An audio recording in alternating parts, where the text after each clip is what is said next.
Section 3. You will hear two anthropology students called Victor and Olivia discussing their joint presentation about a Norwegian explorer called Thor Heyerdahl. First, you have some time to look at questions 21 to 24.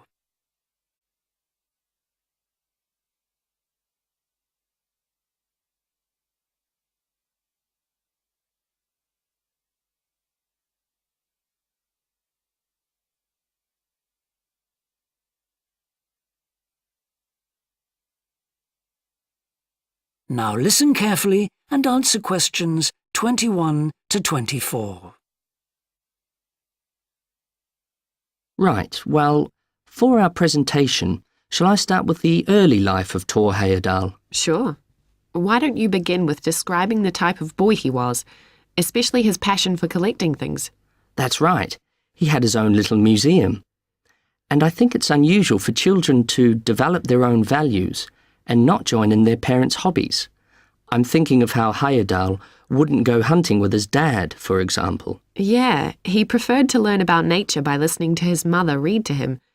And quite early on, he knew he wanted to become an explorer when he grew up. That came from his camping trips he went on in Norway, I think. No, it was climbing that he spent his time on as a young man. Oh, right.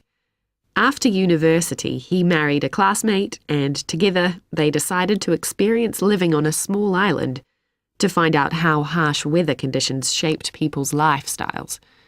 As part of their preparation, before they left home, they learnt basic survival skills, like building a shelter.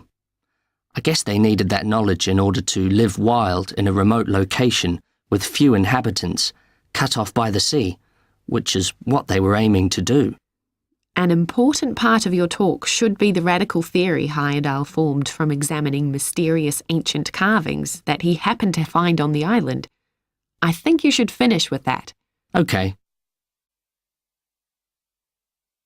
Before you hear the rest of the discussion, you have some time to look at questions 25 to 30.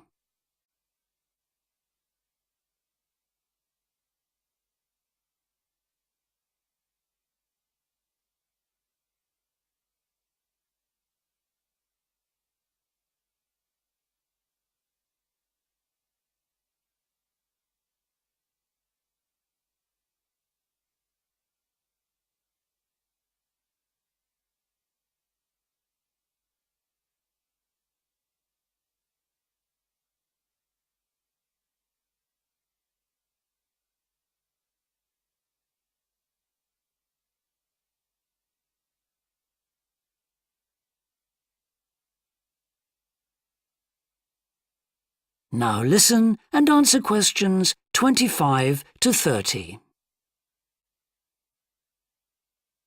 All right, Victor, so after your part, I'll talk about Thor Heyerdahl's adult life, continuing from the theory he had about Polynesian migration.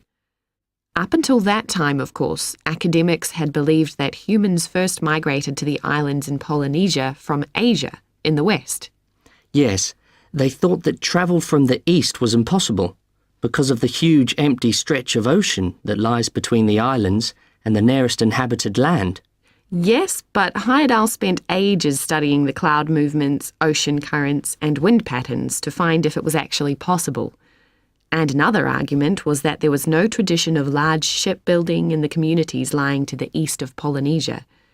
But Heyerdahl knew they made lots of coastal voyages in locally built canoes. Yes, or sailing on rafts, as was shown by the long voyage that Heyerdahl did next. It was an incredibly risky journey to undertake. Sometimes I wonder if he did that trip for private reasons, to show others that he could have spectacular adventures. What do you think, Olivia? Well, I think it was more a matter of simply trying out his idea, to see if migration from the east was possible. Yes, that's probably it. And the poor guy suffered a bit at that time because the war forced him to stop his work for some years. Yes. When he got started again and planned his epic voyage, do you think it was important to him that he achieve it before anyone else did? I haven't read anywhere that was his motivation. The most important factor seems to have been that he used only ancient techniques and local materials to build his raft. Yes. I wonder how fast it went. Well, it took them 97 days from South America to the Pacific Islands. And after that, Heyerdahl went to Easter Island, didn't he? We should mention the purpose of that trip. I think he sailed there in a boat made out of reeds. No, that was later on in Egypt, Olivia. Oh, yes, that's right. But what he wanted to do was talk to the local people about their old stone carvings and then make one himself to learn more about the process. I see. Well, what a great life. Even though many of his theories have been disproven, he certainly left a lasting impression on many disciplines, didn't he?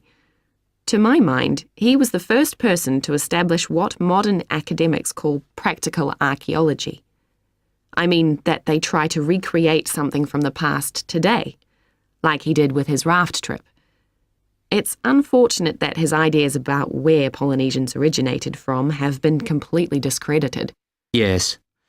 Right, well, I'll prepare a PowerPoint slide at the end that acknowledges our sources. I mainly used The Life and Work of Thor Heyerdahl by William Oliver. I thought the research methods he used were very sound, although I must say I found the overall tone somewhat old-fashioned. I think they need to do a new, revised edition. Yeah, I agree. What about the subject matter? I found it really challenging. Well, it's a complex issue. I thought the book had lots of good points. What did you think of the illustration? That is the end of section 3. You now have half a minute to check your answers.